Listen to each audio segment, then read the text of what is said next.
పుట్టాలని క్లియర్గా చెప్పారు. 2008లో ప్రజారాజ్యం పార్టీ పెట్టారు అన్నదమ్ములు, 2011లో కాంగ్రెస్లో విలీనమయ్యారు, 2014లో జనసేన పార్టీ పెట్టారు, 2019లో టీడీపీ బీజేపీకి మద్దతు ఇచ్చారు అలయన్స్ పెట్టుకొని. మరల వాళ్ళు తిట్టి బయటకు వచ్చి 2023-24లో సిపిఐ, సిపిఎం, బిఎస్పి, జేడీ లక్ష్మణ్తో కలిసి పోటీ చేశారు. ఆ తర్వాత మళ్ళీ 2024లో టీడీపీ, బీజేపీ, అంటే 10 పార్టీలు ఇప్పటికి మారారు. అంటే ఎండ్ ఆఫ్ ది డే రాజ్యాధికారం లక్ష్యం ఒక పార్టీ పెడితే, సో ఆ ప్రాసెస్లో భాగంగా కొన్ని పార్టీలతో జత కడతారు, కొన్ని పార్టీలతో ఉండిపోతారు. అంటే మోరల్స్ ఉండవా, ప్రిన్సిపల్స్ ఉండవా, ఒక పాలసీ ఉండదా?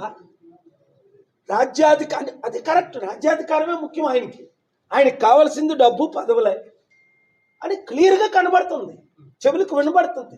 ఆయన మాట్లాడినప్పుడు north India go back Hindi అన్నాడు అప్పుడు 2017లో. ఆయన ట్విట్టర్ చూడండి 2017.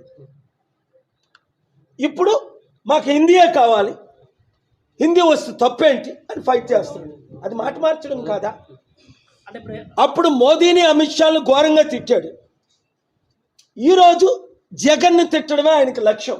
అరే మీరు కూటమి గెలిచి 9 నెలలు అయిపోయింది.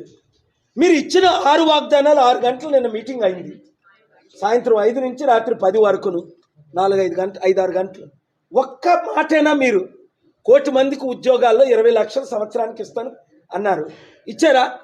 ఒక్కరికి ఇవ్వలే. 1 కోటి మందికి నిరుద్యోగ భృతి 3,000 ఇస్తానన్నాడు, 3 రూపాయలని ఇచ్చారా?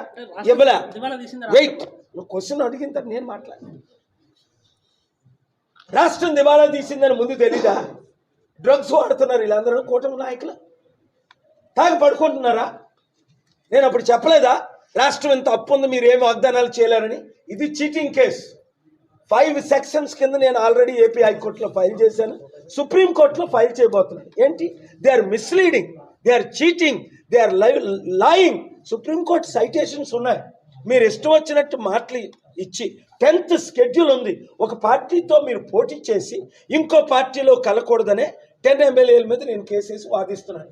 సుప్రీంకోర్టు డైరెక్షన్ ఇస్తుంది. అన్నది ఏంటంటే ప్రతి మాట అబద్ధాలే. నిన్న చెప్పినవన్నీ అబద్ధాలే. పిఠాపురంలో ఆయన్ని గెలిపించింది ఒకే ఒక వ్యక్తి, వర్మ. ఆయన 1,00,000 మంది ఓట్లతో చంద్రబాబు నాయుడు గారు, పవన్ కళ్యాణ్ ఏమన్నారు? ఫస్ట్ ఎమ్మెల్సీ మీకే ఇస్తామంటే పాపం ఆయన బలైపోయి 1,00,000 ఓట్లతో రాత్రి పగలు గాజువాకలో ఓడిపోయిన పవన్ కళ్యాణ్ని భీమవరంలో